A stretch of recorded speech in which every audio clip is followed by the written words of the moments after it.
If you go to Job chapter 38, Job 38 and verse number 22, God says, "Hast thou entered into the treasures of the snow? Or hast thou seen the treasures of the hail, which I have reserved against the time of trouble, against the day of battle?" So in context there, the hail is definitely something that could be used in battle. I know in history there were times when, I know Peter the Great and the king of, was it Sweden or Scotland? I can't remember exactly, but he was going up against another king, and they figured Russia was going to win, but a snowstorm came. And so the opposing enemy was able to beat Russia that day on the battlefield because they said if we charge when the snowstorm comes through, they won't see how few our numbers are. They won't realize that we have a very small army compared to theirs because they can't see too far due to the snow. So snow can be beneficial in a battle. And in context there, it's talking about that.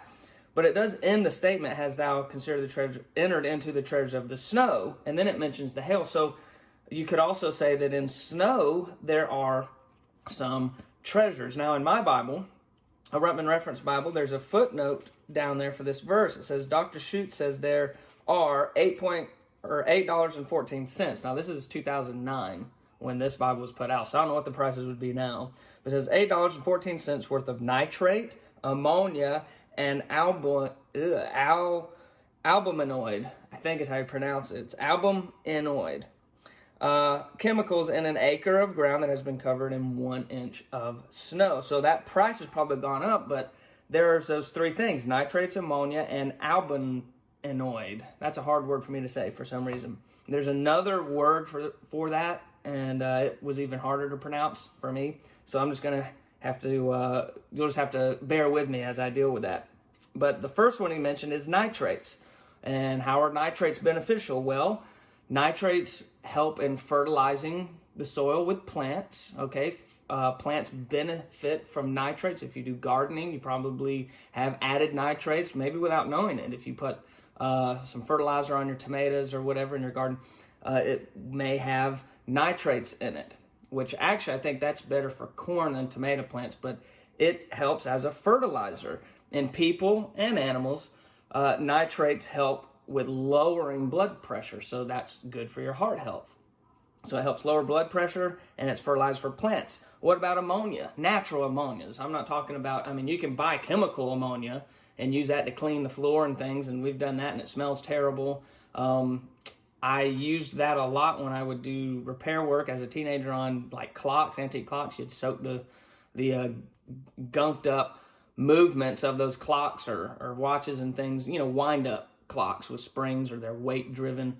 You could put them in ammonia and it would eat it away. But as far as natural ammonias, like what's in the snow, they also act as fertilizers, so it's good for the plants. It helps in water purification. So, you know, if it snows and gets into the rivers and creeks and stuff, there's an element to it there that kind of helps with purification. I'm not saying all natural water where it snows is safe to drink. I'm not giving advice, but it does help in water for purification, and it is harvested. Natural ammonia is harvested by water treatment facilities, and they'll use it for that purpose. It's helpful in rendering leather. So if you have a leather wallet or belt or something, the natural ammonias are used to help render that leather. They're also used in pharmaceutical production. Okay, so if you have some kind of, and I've always hoped I would never be one of those people that would need to take a pill every day. I'm not there yet. I'm still young, and my parents are pretty good, except, you know, my mom has one pill she has to take. My dad has one that he finally had to start taking in his 60s. But, you know, there are people, they need pills to have a good quality of life and things because they have health problems. And those natural ammonias are used in the production of pharmaceutical medicines. So there's a benefit. And then modern refrigeration systems also will make use of ammonia. So there's a lot of uses in the ammonia that could be found in snow.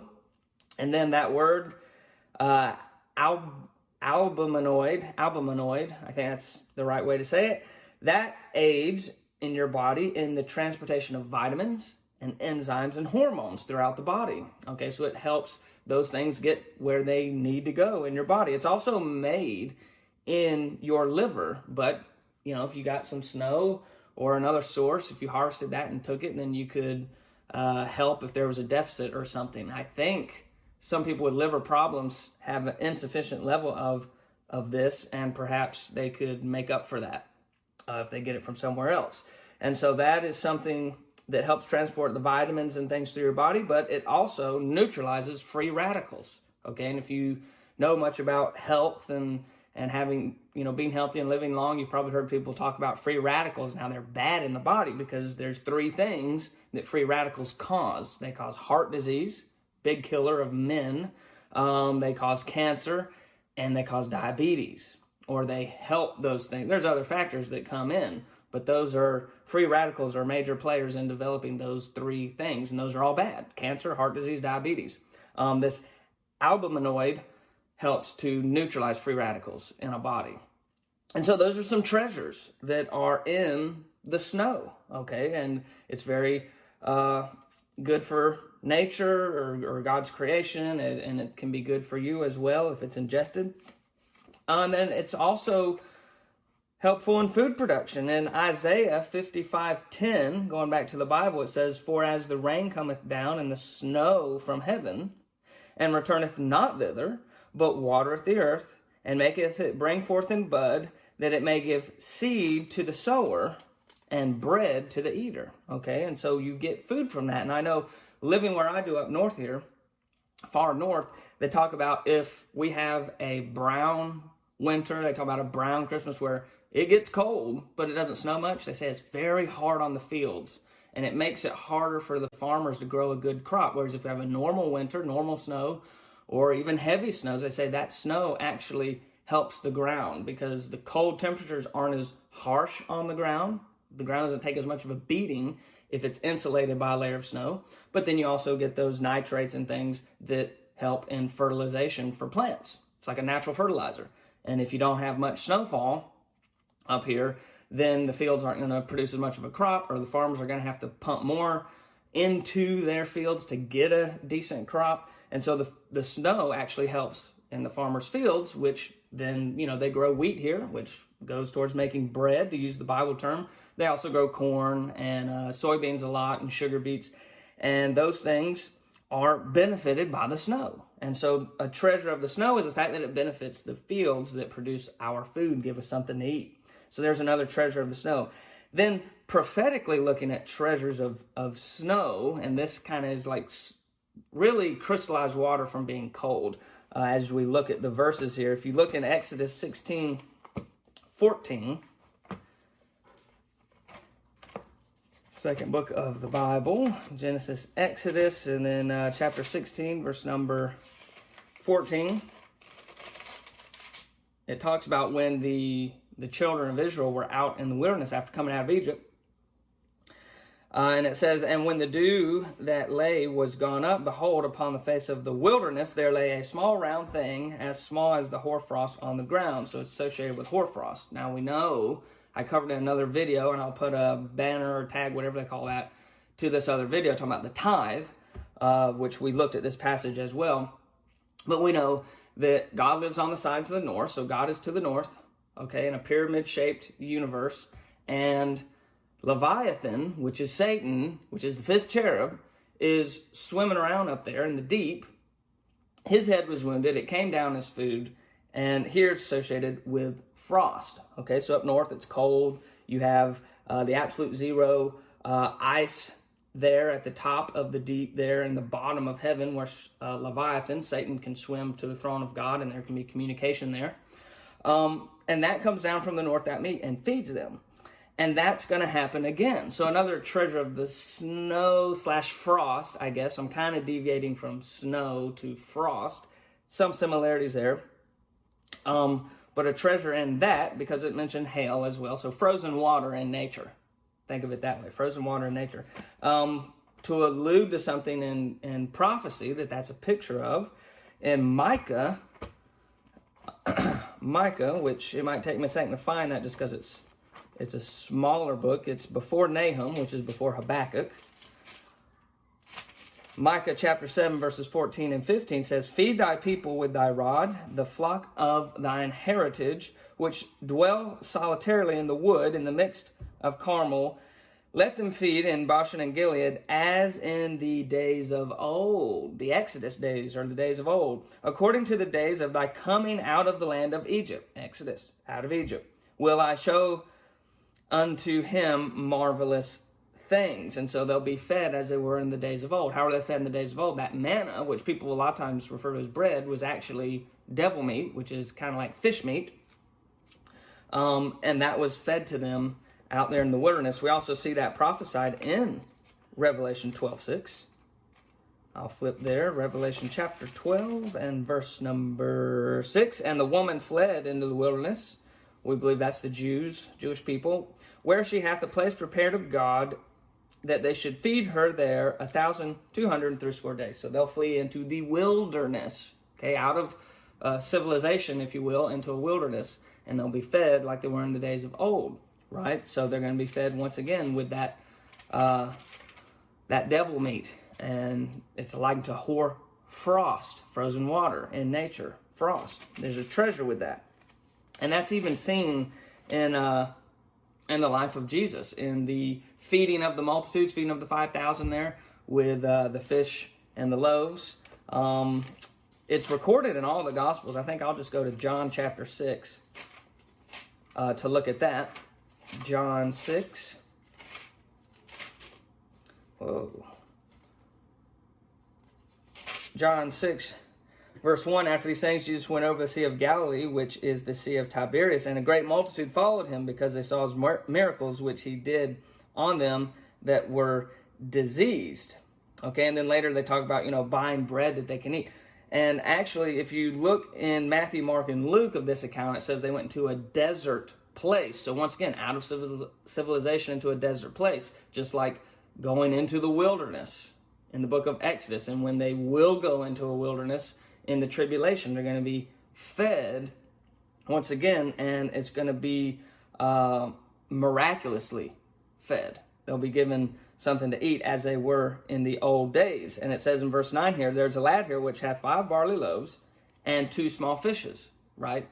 So Leviathan meat is like fish meat. Leviathan is like a big fish, basically, because you have those different cherubs, and I covered that in some other videos, but you have the cattle and the lion, wild beast, domesticated beast. You have the eagle, a flying beast, and you have the face of a man, so humanity is represented. But you don't have any reptiles represented. You don't have any swimming beast represented. You've got them in the air, you've got them on the ground, you don't have any swimming beast. Leviathan was the 5th cherub before he got kicked out, the fall of Satan, and he is a swimming reptile. He's like a big fish. And so that's what they were fed with here in the feeding of the 5,000 with Jesus. He fed them with a fish, miraculously, in the wilderness, in the desert place. Just like in the wilderness in Exodus, he fed them with a fish, miraculously. And in the tribulation, they will be fed with a fish, miraculously, in the wilderness again. So hopefully that connects all those dots for you. But dealing with the main theme of this video is that was likened to hoar frost. And so there's a treasure in that. There's food for a long time to feed God's people in the wilderness. So that was the study I want to do from Job 38:22, dealing with the treasures of the snow. If you live in the area that I do and you're kind of depressed about still getting snow in the middle of April, just know that there's treasures in the snow. It's good for you. It's good for the plants. It's good for the fields, and it helps with producing food. And prophetically, even when you look at that snow, you can see promises of God that are yet to be fulfilled regarding the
Close the windshield.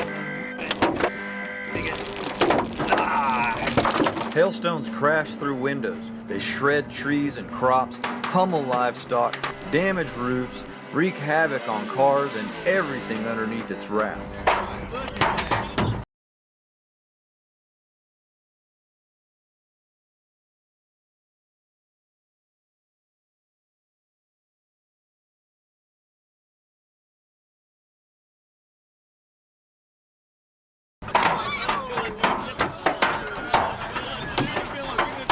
Hail can turn a scorching summer ground into a winter wonderland in minutes. Oh my God.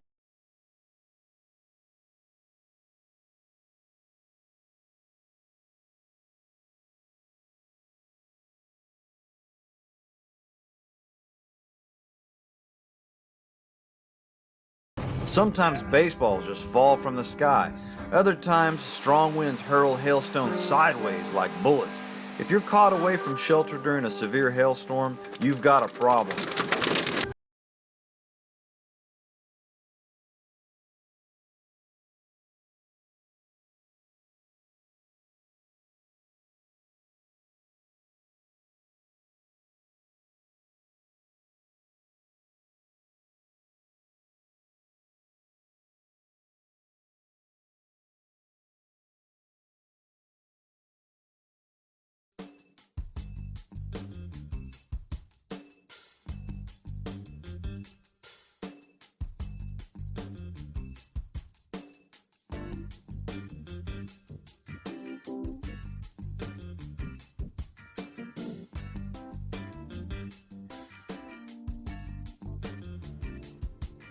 Merch updates are ready. If you want to look good in the H2 hot rodding scene, and if you would like to pick up some hydrogen hot rodding merch, now is your chance. Please head over to our hydrogen hot rod shop. The link is in the description. Thanks. Alternatively, you can send me an email or join me on WhatsApp chat. The details are in the description. Let me know which things you like and what sizes you want.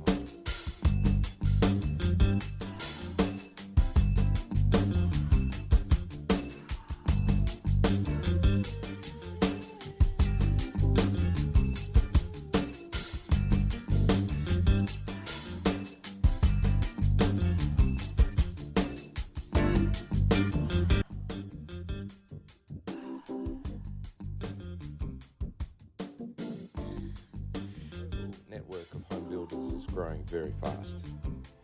Whether it's a roadster, supercar, or a yacht build, or maybe even an industrial power gas energy project. I'm here to assist and guide you. Please head over to the Consult with Dan link in the description, book a discussion for 10 to 30 minutes, and I will save you decades of study.